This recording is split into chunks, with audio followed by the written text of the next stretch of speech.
Hello everyone, welcome back to our social science class. Students, we were doing our 13th chapter of DAV class 7th, that is Delhi Sultanate. In that we had studied about different dynasties which ruled over India, or you can say over the Delhi Sultanate, which covered the major part of our country at that time. जिसमें हमने पढ़ा था slave dynasty के बारे में. Okay, we had studied about slave dynasty, we had studied about Khilji dynasty, and in our last class we had started the Tughlaq dynasty.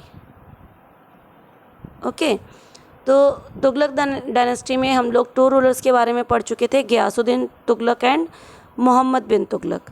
तो उसी dynasty को आज हम कंटिन्यू करेंगे बेटा. And today will study about the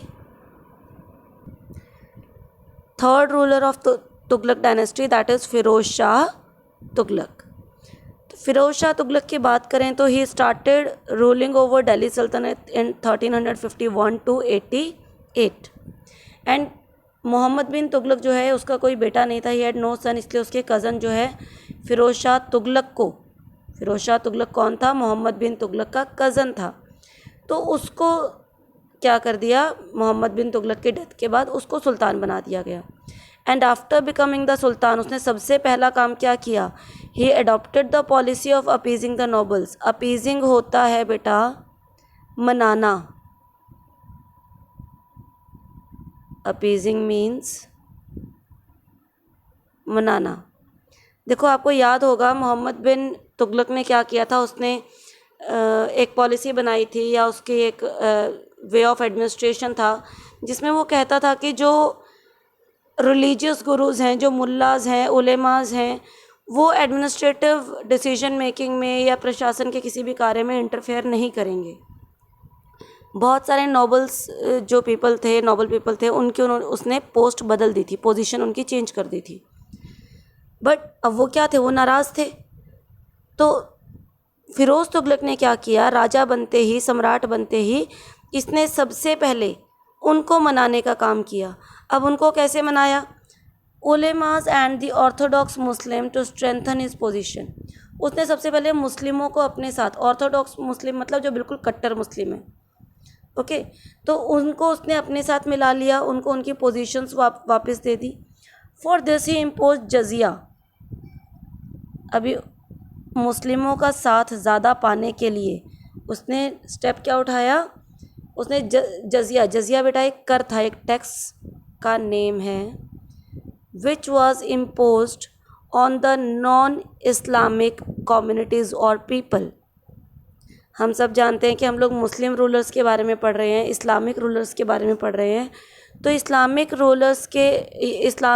धर्म के अलावा जिस भी धर्म के लोग वहाँ रहते थे उनको जो है एक एक्स्ट्रा टैक्स पे करना पड़ता था, which was called jizya. And it was specially on Hindus and granted land as well as high civil and military official position to ulemas. तो देखो हिंदुओं के ऊपर जजिया कर लगा दिया, यानी कि एक्स्ट्रा टैक्स लगा दिया जो कि मुस्लिम्स पर नहीं था, तो मुस्लिम्स उसके साथ हो गए. दूसरी चीज़, मिलिट्री में एडमिनिस्ट्रेटिव जो सिस्टम था उनका, उसमें बहुत सारी पोजीशन उसने किसको अपॉइंट किया? उसने उलेमास को, जो रिलीजियस गुरुज थे. He was a staunch Sunni by faith. मैंने आपको पहले ही बताया था कि सिया और सुन्नी दो जो है धार्मिक धाराएं बन गई थी मुस्लिम्स में. तो he was from the Sunni, he belong to the Islamic religion which trusted और which had faith in Sunnis. He considered himself as a servant of God. वो अपने आप को भगवान का सेवक कहता था. He changed the policy of Alauddin Khilji and Mohammad Tughlaq. अब अलाउद्दीन खिलजी और मोहम्मद तुगलक ने कौन सी एक पॉलिसी बनाई थी? उसने धर्म को प्रशासन से अलग कर दिया था. मुल्लास को, उलेमास को उसने प्रशासनिक कार्यों में दखल अंदाजी करने से, भाग लेने से मना कर दिया था.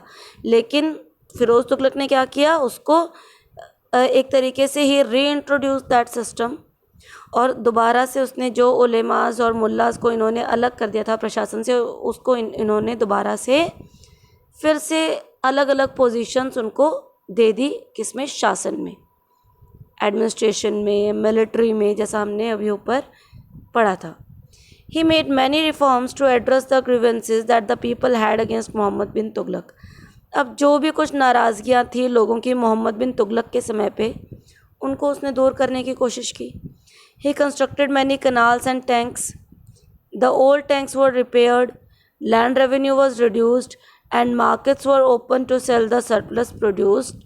New coins of smaller denominations were also introduced.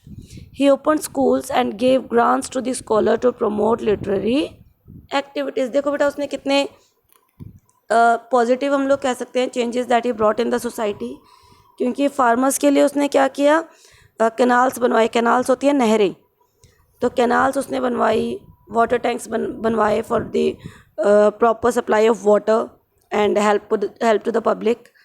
Next, जो पुराने टैंक थे उनको रिपेयर भी करवाया, जो लैंड टैक्स था उसको कम कर दिया।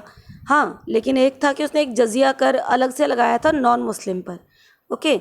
लेकिन जो कॉमन टैक्सेस सबके चल रहे थे उसको उसने क्या कर दिया, कम कर दिया।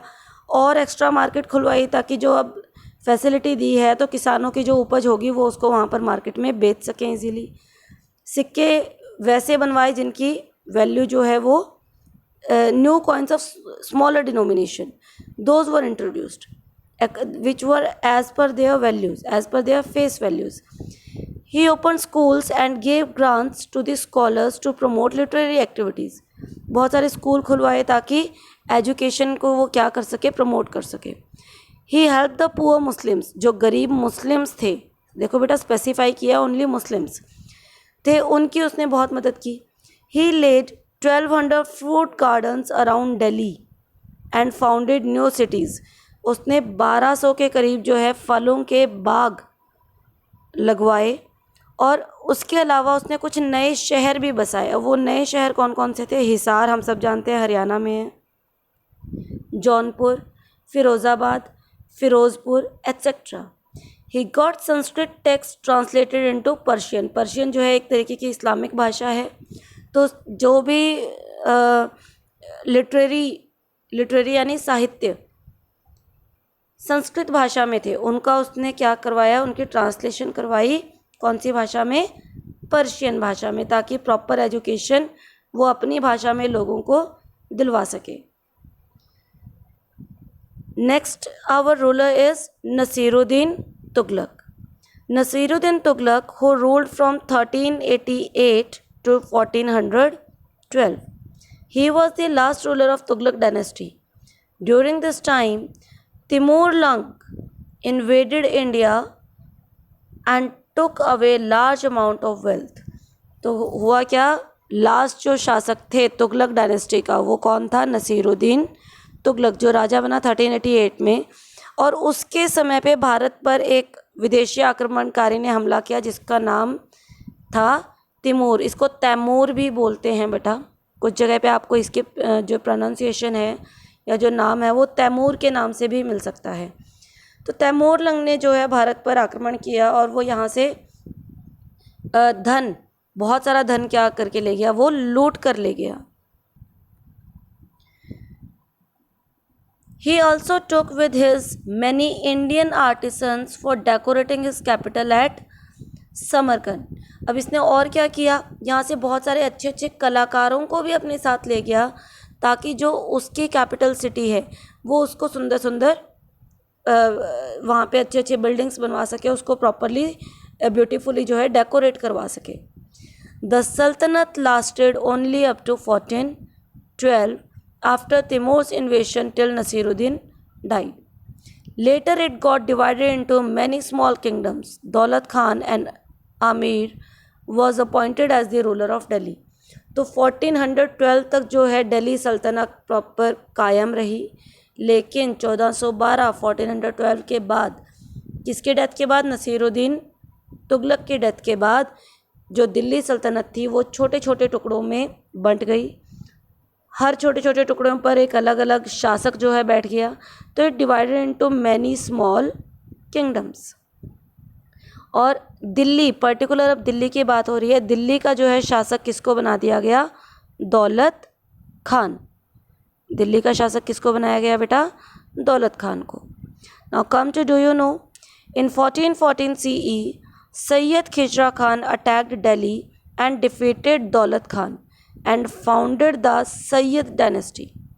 देखो 1412 में दिल्ली सल्तनत एक तरीके से ख़त्म हो गई और यहाँ पर किसको प्रॉपर दिल्ली की अगर हम लोग बात करें तो किसको अपॉइंट किया था, दौलत खान को। और 1412 में एक सैयद नाम का जो है एक मुस्लिम इन्वेडर था, सैयद खिजरा, उसने दौलत खान को हराकर और दिल्ली पर राज किया। और वहाँ पर उसने कौन सी डायनेस्टी फिर शुरू की, यानी अब कौन से वंश का शासन था दिल्ली पर, Sayyid dynasty. Four rulers of this dynasty ruled up to 1451। और इन्होंने कब तक रूल किया, 1451 तक, जब तक यहाँ पर Bahlol Lodhi who was again an he was a Muslim invader, जिसने कि भारत पर आक्रमण किया। तो सैयद डायनेस्टी एक बीच में है जिसने 1414 से लेकर 1451 तक दिल्ली में शासन किया। और उसके बाद 1451 में बहलोल लोधी ने भारत पर जो है आक्रमण किया और यहाँ पर लोधी वंश का शासन स्थापित किया। तो स्टूडेंट्स, यहाँ पर हमारी आज की क्लास फिनिश होती है। In our next class will study about the Lodi dynasty which ruled over Delhi. Till then all of you take care and have a good day.